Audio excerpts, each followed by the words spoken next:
The sight was just somebody full of blood, screaming. You just go back out there and you literally play for 47 minutes or more. Like nothing just happened. I was in shock, but to the others, it seemed to be imprinted in them that the show must go on. I took my passport and a bag with all my earnings made during that time in a little suitcase. I had no phone battery. All I had was literally a bag full of money.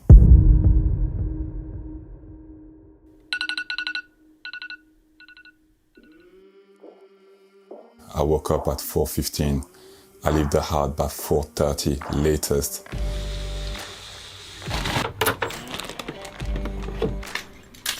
Then I have a personal client at 5:30, which is roughly an hour away from here. So I need to drive there in London. And then from there, I go to the gym where I have client back to back, 7:30, 8:30, 9:30, all the way to 1:30. From there, I then have to go and train my own self by 2:30. I train for about 2-3 hours, and then I go again in the evening where I have 5:30, 6:30, 7:30. And it go all the way to midnight. I do not have a set time to eat, a set time to sleep. So I usually eat, get changed in my car in between clients or in between jobs. One in a million. That's the best way I'm going to say him. There's nobody like him. His desire to work, his desire to keep working, to keep trying to better himself. As a mother, it's very important that you trust who your child is being trained by and that they have the correct ethic. He is very capable of understanding children and he has a very positive mindset. And that just shows, I remember him telling me that story and I remember looking and thinking it just shows the testament of the person, you know, to be able to go through that and come back from that and still want to play and not allow certain situations to stop you. I've been through a few clubs. I started in Belgium, Anderlecht, then I went to Holland, PSV, then to Chelsea, and then from Chelsea I went a bit everywhere in the UK, Scotland, Wales, and then I did a little throwback in Belgium, and unfortunately my contract and my time there did not go as planned, which made me very depressed. So the deal in Romania came during that period where I was almost desperate, and it was a great deal. It was an amazing deal. With very little negotiation, the offer was just unbelievable. I felt alive again, and I felt the love of football because of that deal. The first few weeks were unbelievable. I met the team in Antalya for the training camp before the season started again, and they treat me amazingly. I had my big suite, a massive room, jacuzzi. I had a master that was there waiting for me. They just treat me like any football player would like to be treated. It's only after a couple of games that I realized there is something else going on in this football club.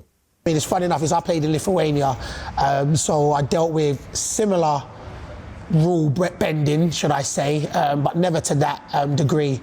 During the camp in Antalya, they took my passport. First of all, they said I had to sort out the ticket from Antalya back to Romania, which I was fine. But then they never gave me back my passport. So they gave me my ticket, but never my passport back. The first time that I saw that there is other influence around the football club was during my third game. It was a game at home. And before the game, I saw a group of guys entering, 4 guys entering the changing room, but not entering like fans that want signature or people that come from a tour. They enter the changing room like they enter their own living room. You know, they really enter with a lot of confidence, comfort. They took some of the fruit, they took the drinks, and it was very weird to me because I never saw them before. They were shouting in Romanian, and obviously I was not fluent in Romania, so I just didn't really pay much attention to what they were saying. I was just focusing on trying to get myself ready for the game despite all the shout. When they finished shouting with the captain, they turned towards me and they came to me and they said that I need to concede 3 goals before halftime. We were playing against a team that, no disrespect, probably could not score 3 goals before halftime. So I'm a big guy and I don't like to be told what to do. So I didn't really pay attention. I just went to play my half and we came back in winning 1-0. At halftime, they came back again, but this time they entered the changing room and they went straight to me. So they surrounded me. I was sitting in my corner and they just make a half circle around me. And nobody said anything. And they were just shouting in Romania, shouting, stamping on the floor, making a lot of big gesture, pointing their hands towards me. Then one grabbed my shoulders, and at that point, I brushed them away because, I'm not gonna let anybody touch me. And then at that time, one of the guys went to the captain to tell him that I need to realize I'm not in my country here, that they own me, that I need to do what they're telling me to do. Otherwise, I might not go home. And then they left. I went to the manager because when this happened, the manager seemed to never be in the changing room. So when they left, I first spoke to the captain. I was extremely nervous. And I was like, what is going on? Is that normal to you guys? We're not going to do anything. But none of them were backing me up. So I went to the manager and I said, I'm not going back onto the pitch. But then I have to be honest, once I said that, I went back to the changing room and I got scared because I'm thinking, if they are capable to threaten me like this in front of people, if I'm on my own in the changing room when everybody's watching the game, what if they come back? So I got scared and I went back to the manager and I said, you know what, I'm playing, but I'm talking to you after the game. And that's my way to feel safe, being in front of the crowd. I felt that, okay, that's the best place for me to be, at least until I'm surrounded by other people. So I ended up playing the second half. I had a terrible second half. I made some mistakes. I couldn't even control the ball. The ball went over my foot. My mind wasn't right. And then after the game, I just said that I'm not playing for you guys again. If you guys are not going to do something about what happened at halftime, I'm not playing for you again. Maybe 4 or 5 games after I stopped playing, again, a home game. This time around, he asked one of the striker to not score any goals. But because I was not playing, I was there in my jeans. I was just chilling. I'm like, look, I'm not getting involved. What they do, they do. Not knowing the extent of what those people were capable to do. First half happened. That guy scored. Already the first thing that went wrong is that when he scored, nobody celebrated on the pitch. Which, me that was on the stand, I felt a little bit. We were not Stewart Bucharest, so we were not the biggest team. So for us, every goal should be an occasion for the players to rejoice. But they left the player alone. They just, everybody retrieved to the half. We go into the changing room for halftime. I stood by the door. I still remember I stood by the door. And then suddenly I felt a massive slam on my back. So I got the door smashed into me. And the same guys, this time 6 of them, entered the changing room, stopping the manager talking. The manager ran out. So by himself, he just ran out, locked the door. At that point, I'm stuck inside because I'm behind the door. So the door is locked. One guy is standing in front of the door, so basically next to me. And he was smelling bad. He had a big leather jacket. And he was as tall as me with some big boots. They go straight to the striker. I could see they were very, very, very angry. So I straight away sensed the emergency and the danger that was in the changing room. They go into a massive argument with that player, and Next thing you know, you hear a gunshot. A massive. Before that, I never heard a gunshot in real life. I heard on TV and all that, but in a confined place, the noise, it can make you deaf.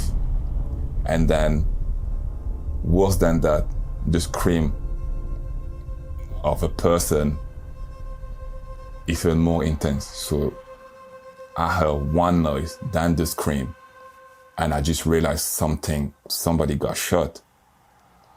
Next thing I know, they all rush out. Not even rush out, they walk out. Like, just walk out. The sight was just somebody full of blood, screaming. And then everybody went back out to play the second half.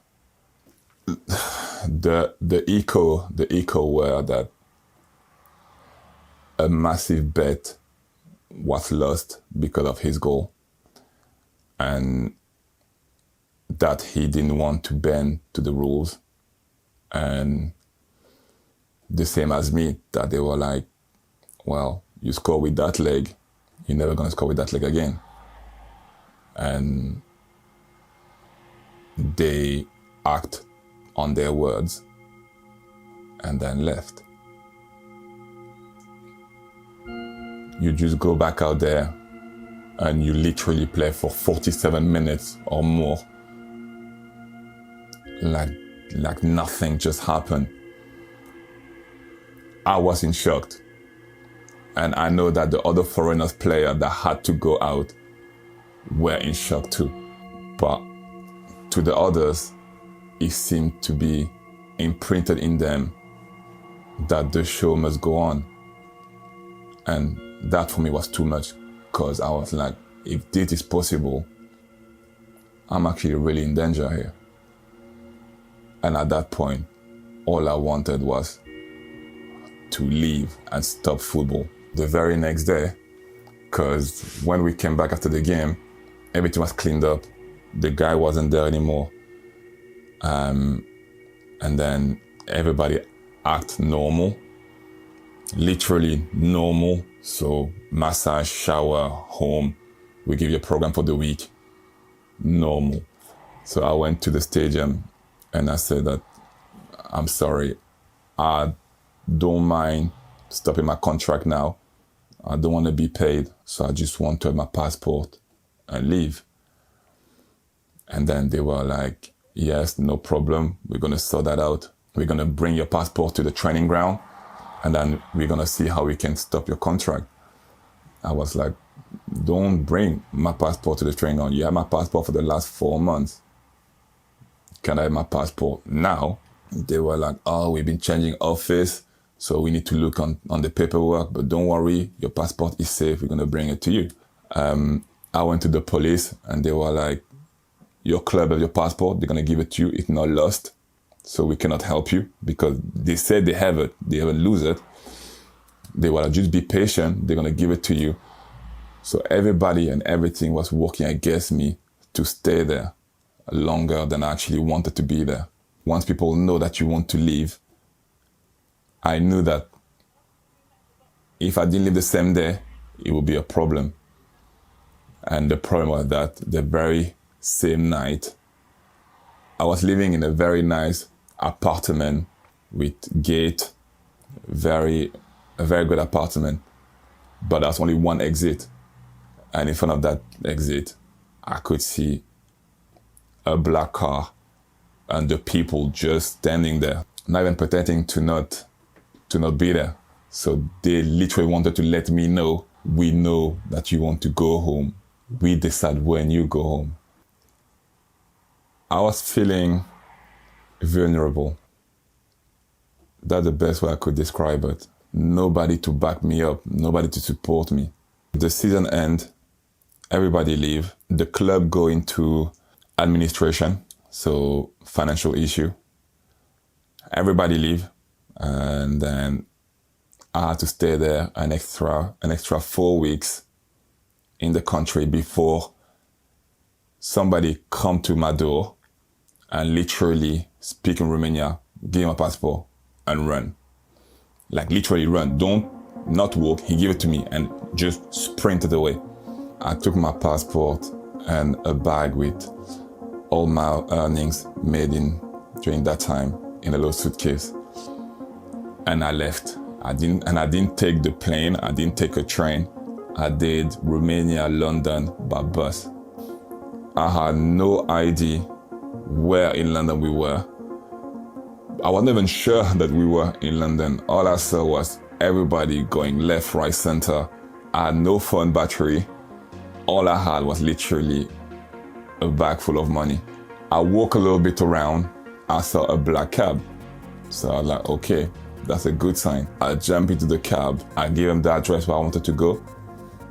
And it cost me like 300, 400 pounds just to do the journey. It was a crazy amount, but I didn't care because for me, it just meant safety, security, and the end of a crazy story.